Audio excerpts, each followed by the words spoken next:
The Magician's Nephew. Chapter 1. The Wrong Door.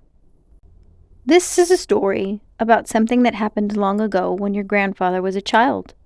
It is a very important story because it shows how all the comings and goings between our own world and the land of Narnia first began. In those days, Mr. Sherlock Holmes was still living in Baker Street, and the Bastables were looking for treasure in the Lewisham Road.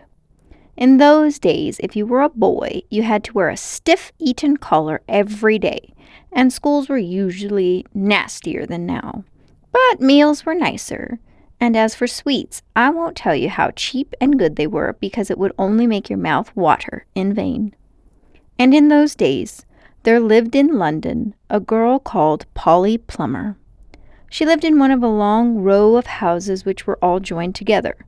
One morning she was out in the back garden when a boy scrambled up from the garden next door and put his face over the wall.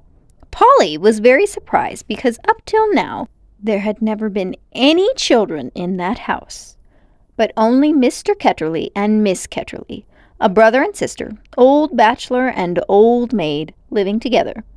So she looked up full of curiosity. The face of the strange boy was very grubby. It could hardly have been grubbier if he had first rubbed his hands in the earth and then had a good cry, and then dried his face with his hands. As a matter of fact, this was very nearly what he had been doing. "Hello," said Polly. "Hello," said the boy. "What's your name?" "Polly," said Polly. "What's yours?" "Diggory," said the boy. "I say, what a funny name," said Polly.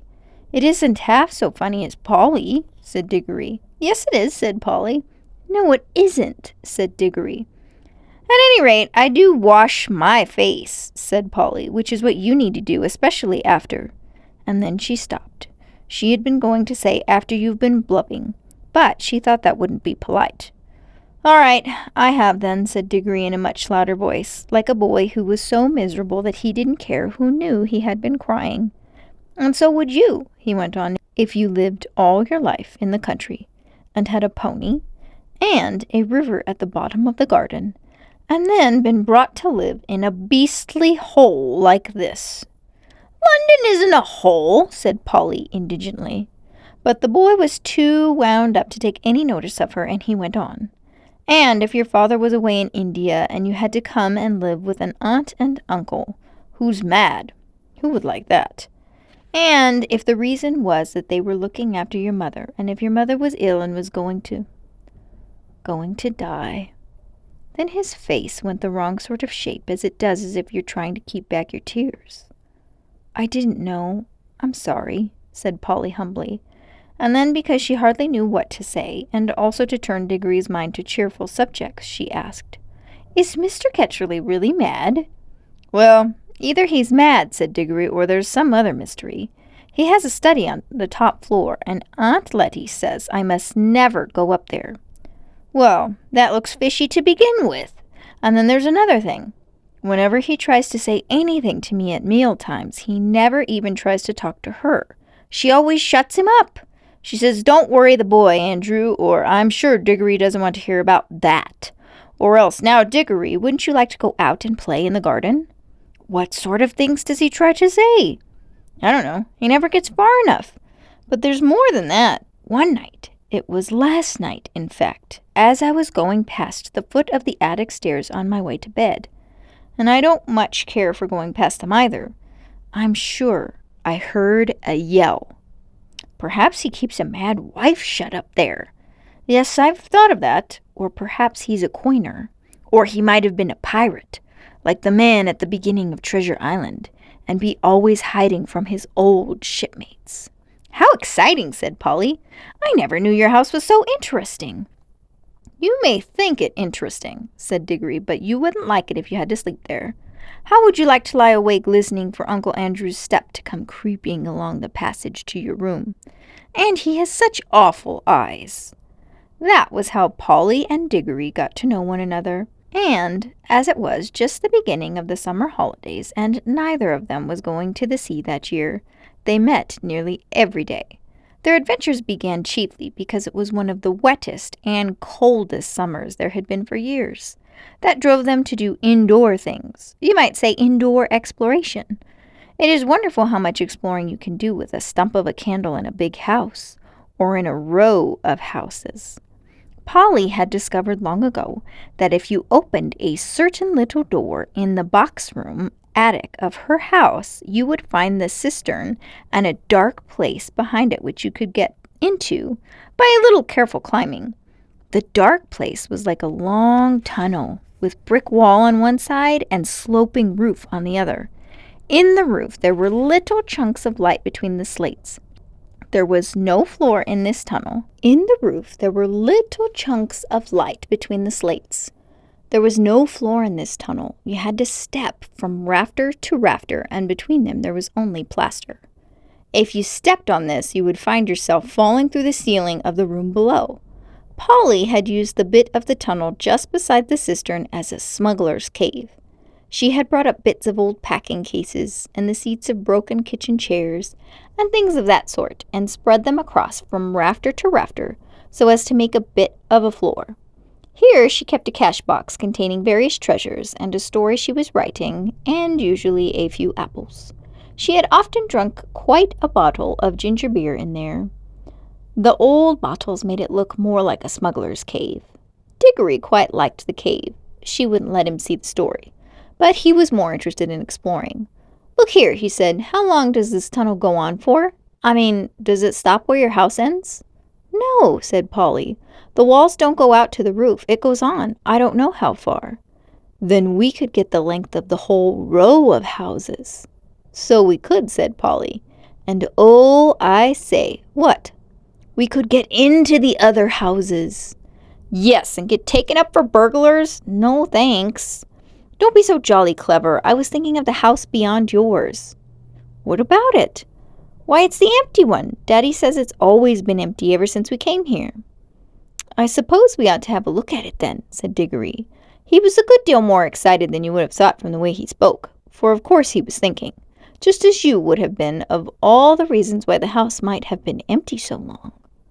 So was Polly. Neither of them said the word haunted, and both thought that once the thing had been suggested, it would be feeble not to do it. "Shall we go and try it now?" said Diggory. "All right," said Polly. "Don't if you'd rather not," said Diggory. "I'm game if you are," she said. "How are we to know when we're in the next house but one?" They decided they would have to go out into the box room and walk across it, taking steps as long as the steps from one rafter to the next. That would give them an idea of how many rafters went to a room. Then they would allow about 4 more for the passage between the 2 attics in Polly's house, and then the same number for the maid's bedroom as for the box room. That would give them the length of the house. When they had done that distance twice, they would be at the end of Diggory's house. Any door they came to after that would let them into an attic of the empty house.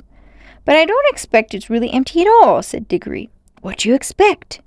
"I expect someone lives there in secret, only coming in and out at night with a dark lantern.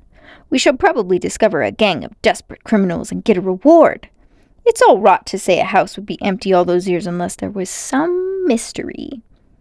"Daddy thought it must be the drains," said Polly. "Pooh! Grown-ups are always thinking of uninteresting explanations," said Diggory.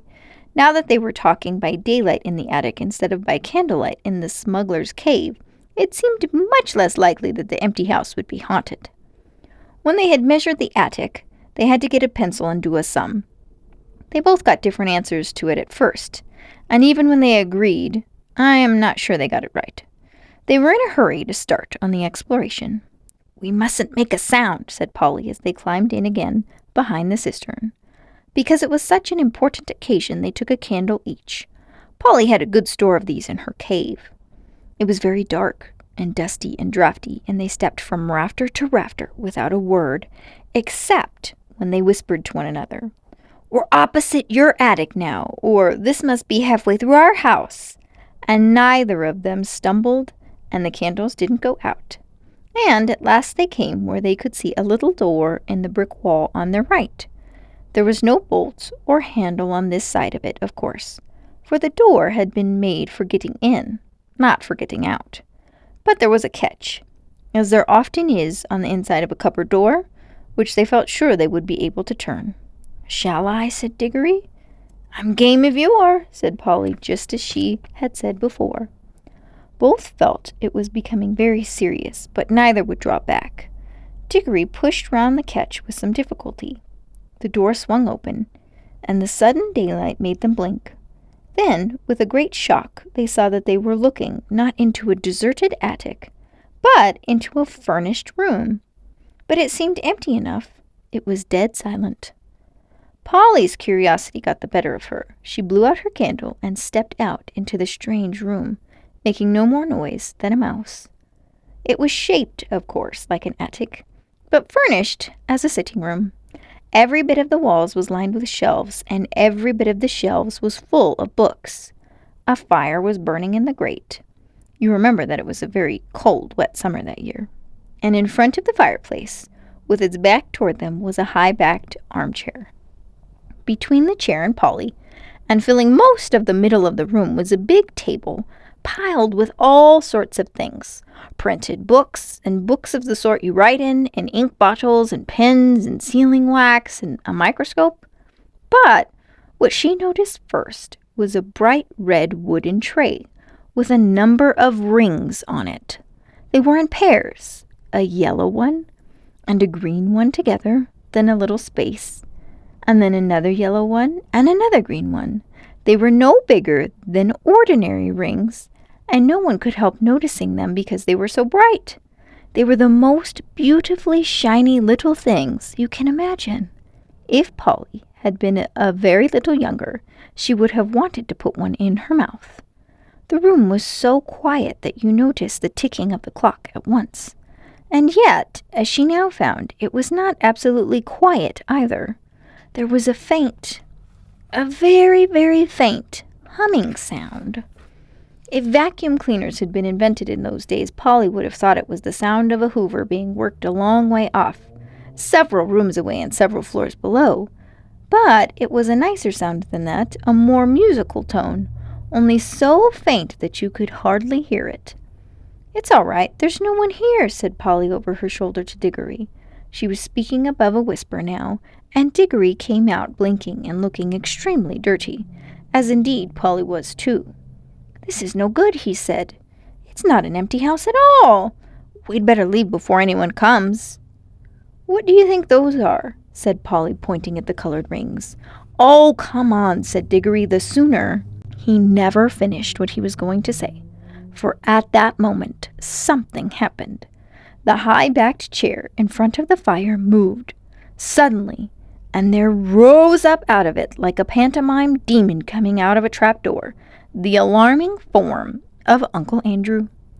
They were not in the empty house at all. They were in Diggory's house and in the forbidden study. Both children said, "Oh, oh!" and realized their terrible mistake.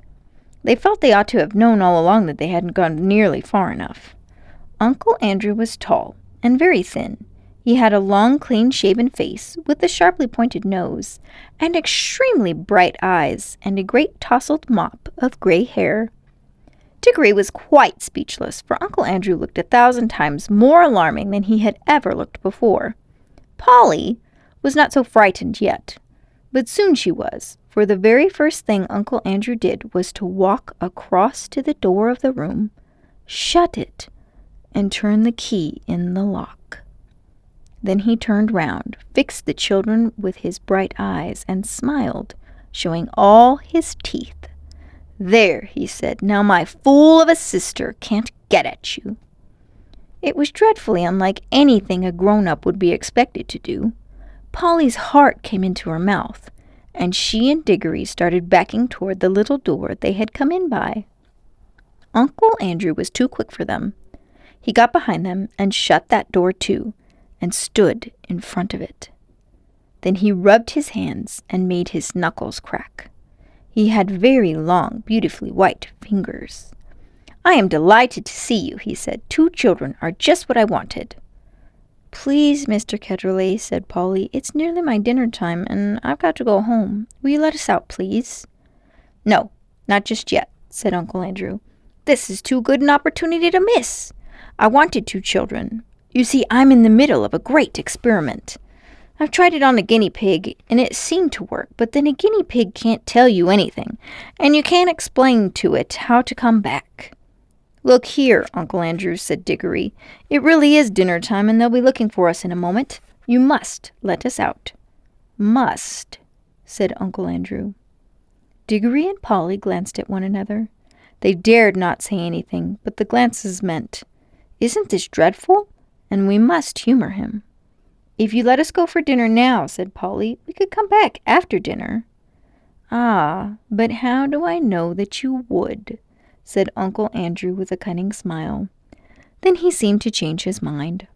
Well, well, he said, if you really must go, I suppose you must. I can't expect 2 youngsters like you to find it much fun talking to an old buffer like me. He sighed and went on. You have no idea how lonely I sometimes am, but no matter. Go to your dinner. But I must give you a present before you go. It's not every day that I see a little girl in my dingy old study, especially, if I may say so, such a very attractive young lady as yourself. Polly began to think he might not really be mad after all.